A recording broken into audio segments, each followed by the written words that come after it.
Welcome to the Digital Marketing Mentor. I'm your host, Danny Gavin, and together with industry leaders and marketing experts, we'll explore the meeting point of mentorship and marketing. We'll discover how these connections have affected careers, marketing strategies, and lives. Now get ready to get human. Hello, everyone. I'm Danny Gavin, Optage founder, marketing professor, and the host of the Digital Marketing Mentor podcast. I'm absolutely thrilled to welcome back a very special guest to the podcast, Purna Virji. When we last spoke in episode 62, Purna was the principal consultant of content solutions at LinkedIn, but her role has recently expanded to applied AI strategy lead. With a career spanning over 20 years, Purna brings a rare holistic perspective to the table. She has seen every corner of this industry, from her early days in journalism and TV production to serving as a brand evangelist, SEO, and instructional designer for global giants like Microsoft. She's also the author of the highly acclaimed book, High Impact Content Marketing, which is a masterclass in actionable modern-day content strategy. Purna, it's a big deal to have you back in the hot seat. Today, we're going to talk about AI strategy, the critical role of executive content, and what's new in content marketing since we last spoke. Welcome back to the show. How are you? I'm good. It's a big deal to be back here chatting with you, Danny. Thanks for having me back. Yeah, I think you're our first non-Optage employee that's done a multiple episode. So there's no better person to have episode number 2 of their own as Purna. Woohoo! Maybe we can make this a series. Hint, hint. I'm kidding now. You don't have to convince me. All right. So Purna, since we last spoke, you have moved from just being the principal consultant of content solutions to also overseeing applied AI strategy.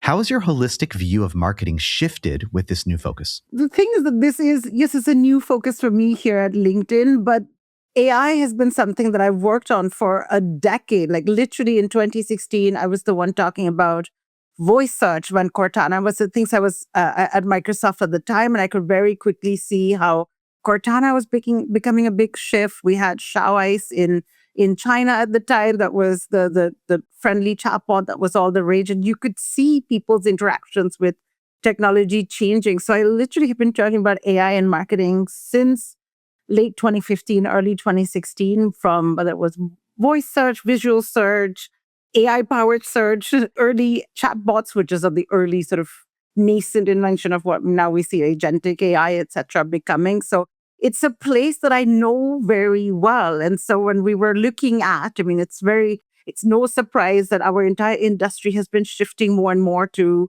how do we use AI to be more efficient, to be more effective. And so when there was a need for looking at how we do our things and how we advise customers and marketers to be more effective. So, of course, it was the perfect next step for me to take this on. And so I'm thrilled that I get to lead our applied AI workstream. And it's not just me, I have a team of just incredibly brilliant global colleagues and teammates who are joining in. And I think it's one of the most exciting things I'm working on. Your journalism professors taught you that storytelling has a ripple effect and carries responsibility.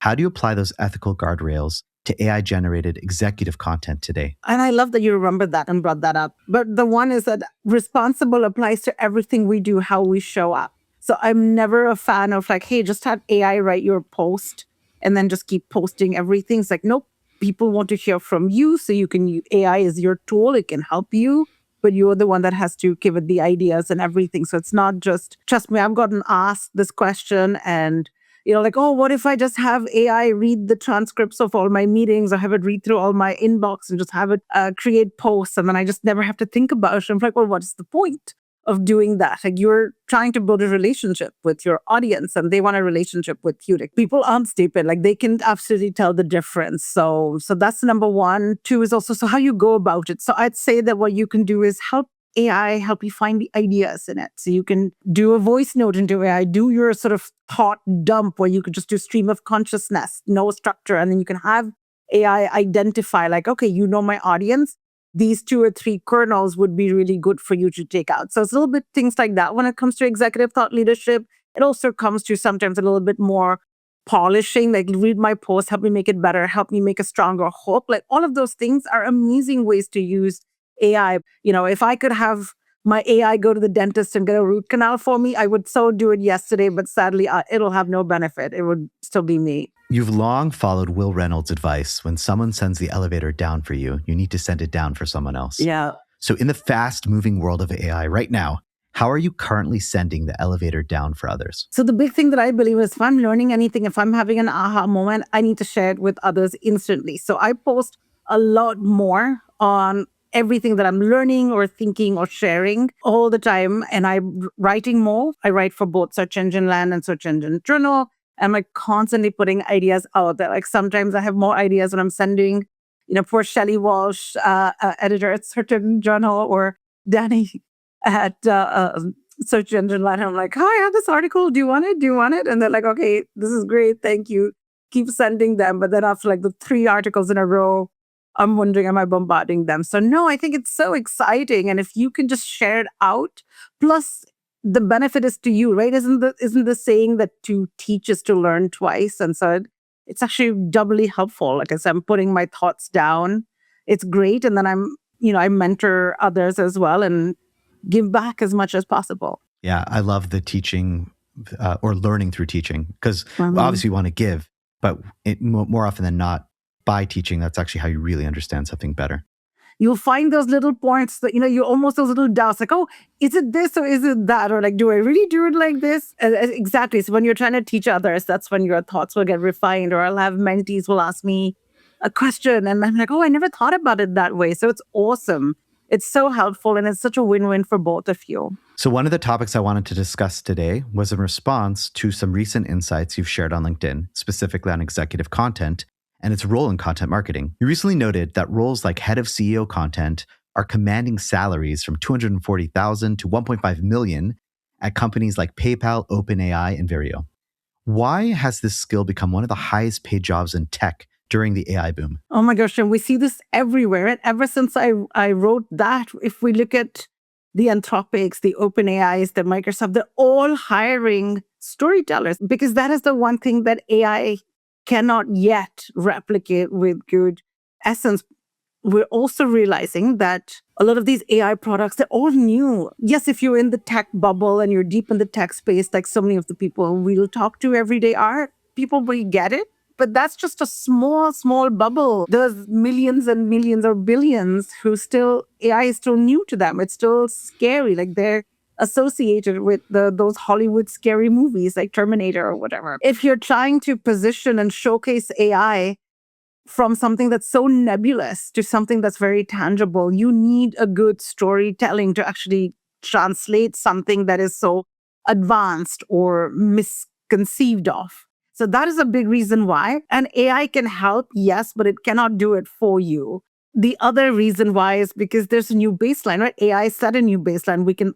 Everybody can be a creator. Everyone can write, 10 people can go to ChatGPT, say, I want an article about this, or write something. It'll be researched. The bar is just higher. And so how do you stand out when like everybody can write and everybody starts sounding similar? You have to just elevate. And that's where good storytellers just become 10x better. You also cited staggering data. Sendoso saw 120% larger deal sizes when prospects followed executives, and Gong found deals closed 22% faster when buyers knew the seller. So how does executive presence bridge the gap between brand and revenue?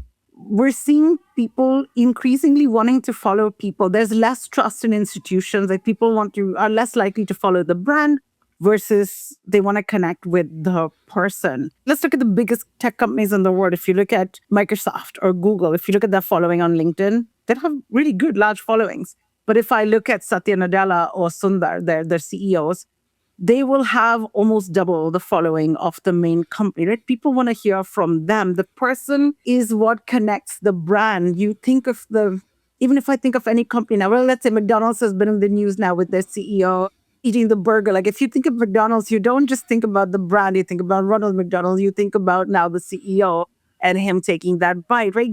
You associate the people with the company. And so when people are more likely to follow the company, when they learn from the leaders, when they feel a sense of not just, oh, can I trust this company, but can I trust the people who are building and leading the company? That makes a big, big difference. And there's some cool study that LinkedIn did in partnership with Bain and Company, where we looked at the top 5 reasons that people will buy. And out of those 5, only 2 were about the products or services. The 3 were about more organizational dynamics. it's more important to defend the decision than to choose the best product, right? In B2B. And so often as B2B marketers, we're all like, well, let me just go talk about the products and features, etc. And it doesn't just have to be the CEO. It can be the developers, the subject matter experts. If they go out and post, people are more likely to consume that content. And it gives you a sense of, I've got faith in how this company thinks and how they operate, and I want to work with them. You've cautioned against made-up personas that have no bearing on real customers. How can executives ensure that their content remains authentic and grounded in customer science rather than just performing for an algorithm? And I know for some executives, it's really easy, but for others, it's like, they can't be so open. How do you approach it? It's super simple. Your content is not about you. It is for your audience. So if you just change your thinking from what do I need to say to what do they need to hear?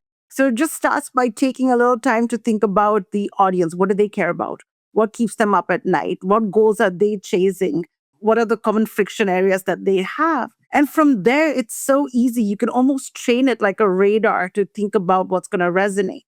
Now, I asked this question. Like, I'm sure, Danny, you've got, whether it's kids, spouses, friends in your life, people that you care about, like, if you watch something, you'd be like, oh, so-and-so would love that. Or you see something in a store and you're like, oh, so-and-so would love that. We all have somebody in our life who we can think that way of. And that's because we've trained our radar to know them well, so we know what resonates. That's the sort of radar that you've got to develop about your audience. And it's not going to be natural the first day.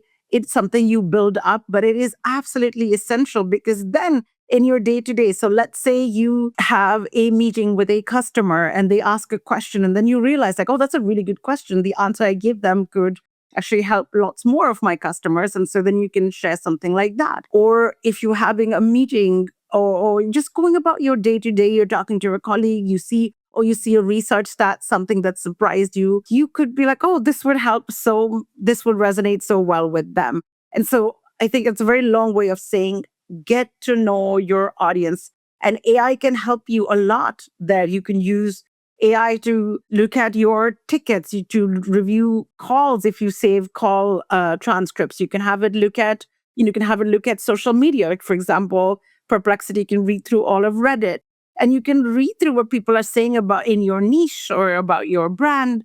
And you can come up with ideas and have a short list. So AI can help you, but that's a step that you can't miss. So let's get a little bit deeper into like the practical areas that AI can help executives. So you suggest using AI to speed up thinking, not replace your voice. Yes. Practically, how do you use LLMs to sharpen an executive's unique perspective without it becoming generic corporate speak? You could do a few things. One, you could get it to know your voice and what you do. So you could have it look at the posts that you've got, log in, like, let's say you've got like a month worth of data, upload some of your top performing posts. I mean, LinkedIn will give you that data. If you look at the data, well, these were my top performing posts, both by impressions and engagements. Copy those in or take screenshots and put it in your AI and be like, well, what were the common themes? Like, what did my best performing things have in common? So then you can get to know a little bit of what works. You can have it take an idea and then have it give you additional angles. So like, hey, what are 3 angles I could take on this insight or this research or this approach? Or, I'm getting this feedback from customers like, oh, your product is too expensive. Based on some of the call transcripts that I've had before, help me come up with the right, shorter, sort of succinct way of explaining that. Or I want to write a story about something in my background that would be important for people. Here's my resume. So try to do some of those. The other thing is, again, just talk into it, stream of consciousness. You could also ask it to give you a contrarian take to stand out. You can, like, everybody says always be testing, but I want to kill some of those sacred cows, and I think like people should not be always be testing. Like, I want to go write this. Help me find some research and data. So there's just so many different things that you can lean on with AI that helps you write. It doesn't actually replace you doing all of the work. You advise splurging time on research before content creation. What specific research questions should a marketing team ask an executive to extract their most heirloom quality insights? Let's say we were trying to come up with a new feature or product launch. As a marketing team, I would know that what does my audience want to care about? They want to know more about the why. They want to know the process it took to build it. And they wanted to know more about my CEO and the sort of motivations of what does he care about. So I would put together a list of sort of interview questions, and I could ask the AI to even help me come up with these questions. And then I could just, as a marketing team, sit there and have a regular interview just on Teams or Zoom and make sure the transcript's on and record this as a dialogue, low effort, supernatural, just me talking to the executive, get all of their thoughts, and then I can then plug in that transcript into an AI and be like, well, I want to come up with 3 or 4 posts. Like, come and help me create the raw drafts of 3 or 4 posts. From there, if I was the sort of corp comms exec, I could then sort of tweak it, prioritize it, see what would work, and then just give it to the CEO to do a final look over, edit to make sure it's in their words. And so now it goes from 10 hours of content creation to an hour of your exec's time, which is more than possible to fit in. And in fact, I would say if you can't fit in an hour a week to even work on your business, then what are you doing? Because the stats have been proven time and time again from different companies and LinkedIn's own data that shows that if you post even regularly, you see greater leads. So last time we spoke, you talked about a concept that you've covered in your own book, Eugene Schwartz's 5 Stages of Awareness. How does an executive's content need to shift when speaking to a completely unaware audience versus a C-suite audience that is already problem aware? This is a big reason why we talk about A, always being on, and B, creating content for different stages in the customer journey.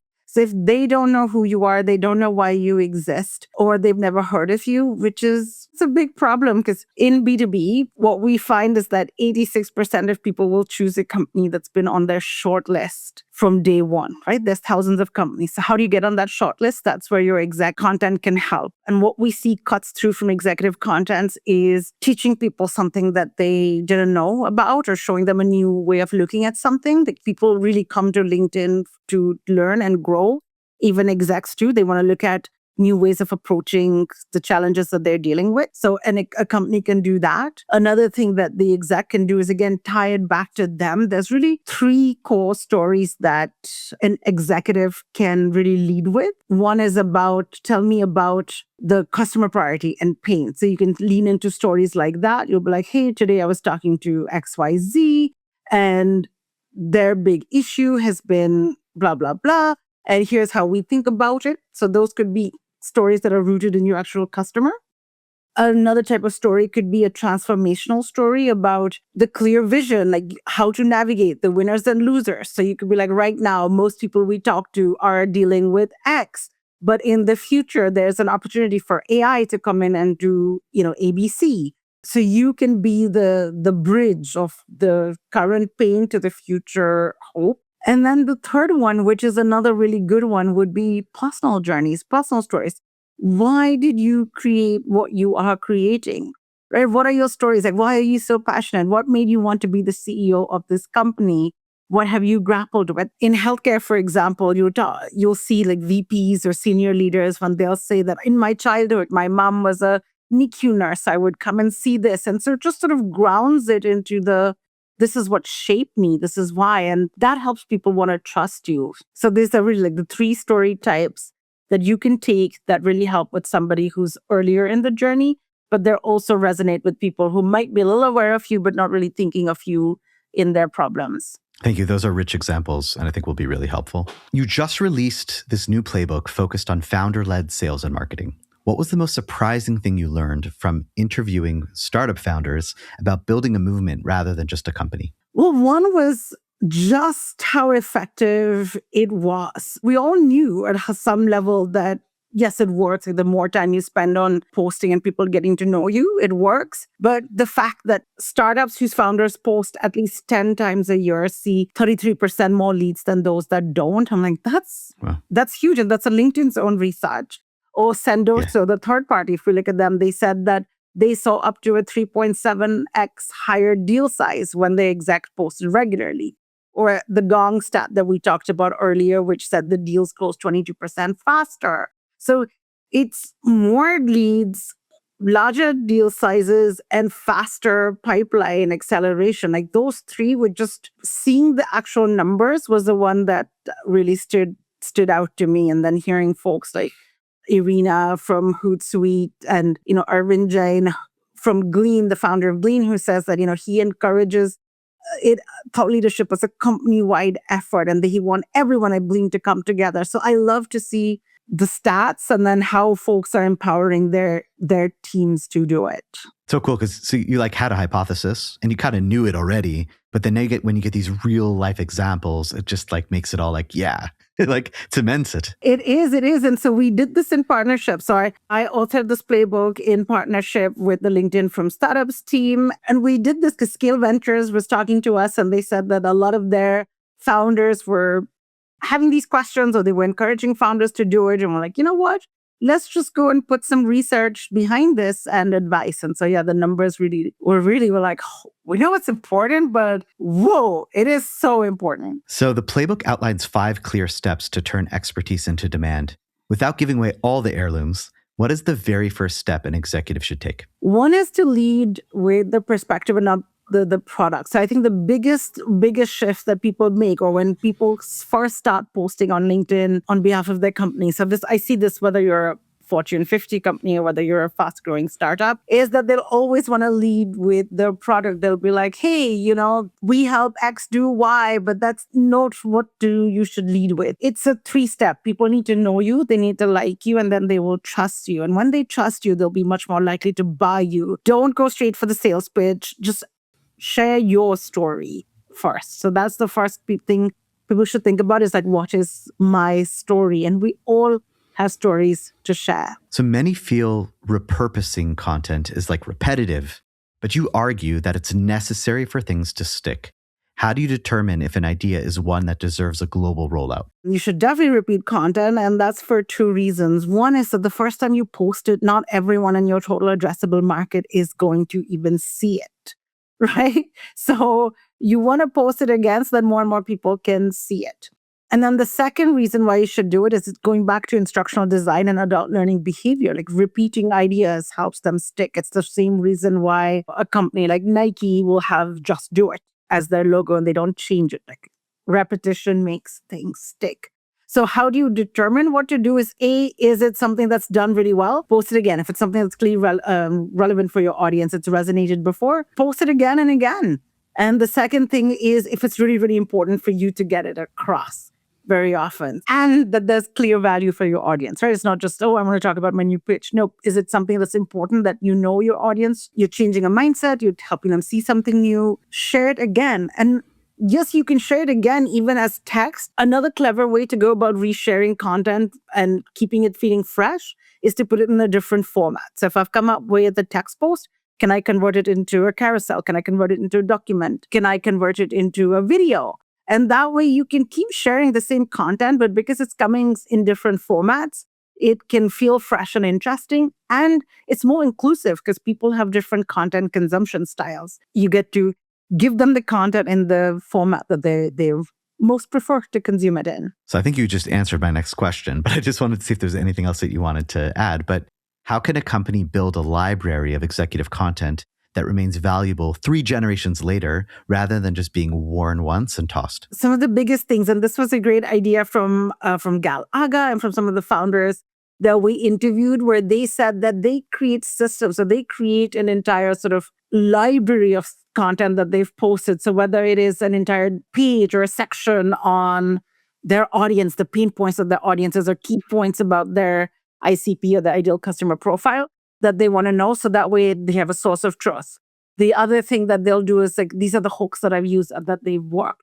This is what hasn't worked. And so that way, if you can keep and build this library as an ongoing resource, and the next time you want to go and create, you can quickly refer back to it. You can even train your AI on it when you can be like, hey, this is what I want to do. Just make sure that is this resonating with my audience, or is this what do I need to tweak in my draft to make it resonate better? And so these are simple things.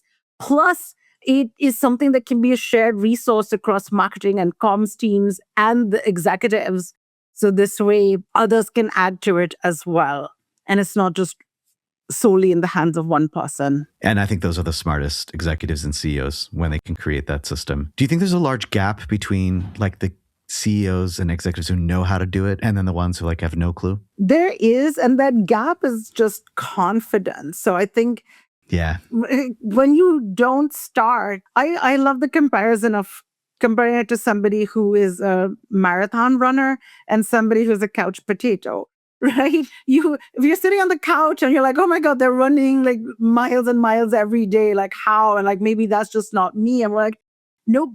What was that book, Couch to 5K? It's like anybody can do it. So like the first few times that you get off and run or jog, it's going to feel terrible. You're going to be out of breath. It's going to feel painful. But then the more you do it, the easier it gets. And soon you'll be running and reaping all of the benefits from doing that, both from the mood and from the sort of physical. And so that is the only big difference. It's like it's getting started is the 100% hardest part. And it's so easy to look at somebody who's been doing it for years. Like if you look at somebody like a Rand Fishkin who's been creating videos since like the early 2000s, and somebody who's never created video, be like, oh my God, that's just impossible. I could never do that. And it's not the case. Anybody can do it. You just need to get started, and you've just got to be okay sucking for the first few times you do it. Because no, we didn't come out of the womb like running and skipping, right? We've all learned to like crawl and then walk, and we fell on our faces and then we learned. And so it's okay to be a beginner. The exercise comparison is so on par because I know myself, like I'll get into a swing, on LinkedIn, and then I'll take a little bit of a break, and just to get back on, it's so tough. I'm thinking it's like getting up at 5 a.m, like, oh, I need to go back to the gym, but it's so true. I know. And the thing is, this is so much even easier than that, because what you can do is you can batch create, right? I mean, if only I could just like, okay, this is a Sunday, I'm going to like batch create. I'll do a 3-hour walk, and that'll should give me exercise. That's my exercise for like the week done. It's not, but with your posts, you can do that. You can batch create when you have inspiration. All right, it's time for our lightning round, but it's going to be a little different because I know you a little bit. So beyond work, has AI helped you with your love of gardening or cooking since we last talked? Oh my gosh, so much. I'm doing like garden design plans. There's this whole system there's the French potager, or like the kitchen gardening, where you can plant different plants next to each other, which help each other, and they help get you a more like abundant crop. And so I've learned so much about that, where, you should plant basil next to tomatoes and peppers, because that helps repel some of these creatures. It also helps them grow more. And so they grow better together. So I've learned all these different, sort of tips and tricks. I can get much more out of a much smaller space. And then I've learned way more on different recipes and even just ideas. I'll be like, this is what I have in my fridge. I'm so tired. Like, I don't want to even have to think or make another decision today. Like, what do I cook? And AI is like sort of my lifesaver, because it now knows the preferences of me and my husband, and it'll be like, okay, I think you can, rustle this up together. And it'll be super quick and easy. And I'm sure it tastes delicious. And it is so good. And then, of course, there are some days where it's like, Purna, you could do it, but you should order takeout. So I'm like, thank you for giving me the permission to just get takeout. So AI knows us well, which is great. That's very cool. So if you were to add a chapter 0 to your book, High Impact Content Marketing Today, specifically about AI and executives, what would the title be? Empower yourself with AI, because that's what it is. It is so empowering, and it helps you to do more. There's a lot more AI that I would go back and add to my book now that things have happened. Now that, I wrote that in 2023 is when it came out, and now 3 years later, everything shifted. So there's a lot of frameworks and principles that hold completely true. But now with AI, you can be like, you can execute it faster. So maybe I'll choose, what is the Daft Punk song? What is it, like faster, better, stronger? No, harder, faster, better, stronger. Harder, better, faster, stronger. So I would probably title Dash. I would probably use that song. I would probably channel a little bit of Daft Punk energy. Love it. So in our last conversation, you mentioned your grandmother's masala chai recipe, that it's your grounding morning routine.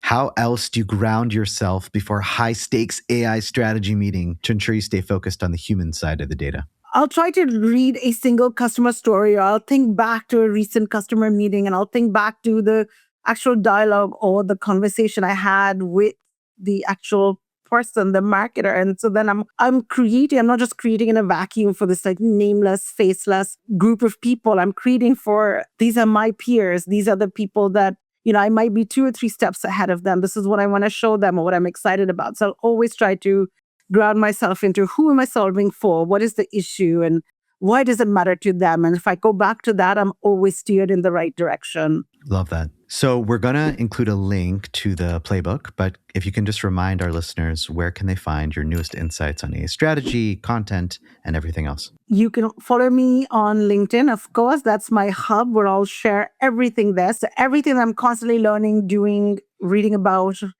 fascinated by, I'm always posting about it on LinkedIn, or I'm writing about it on Search Engine Land and Search Engine Journal. So you can check me out there, but I also will share links on my LinkedIn. So come to that one hub for everything. Amazing.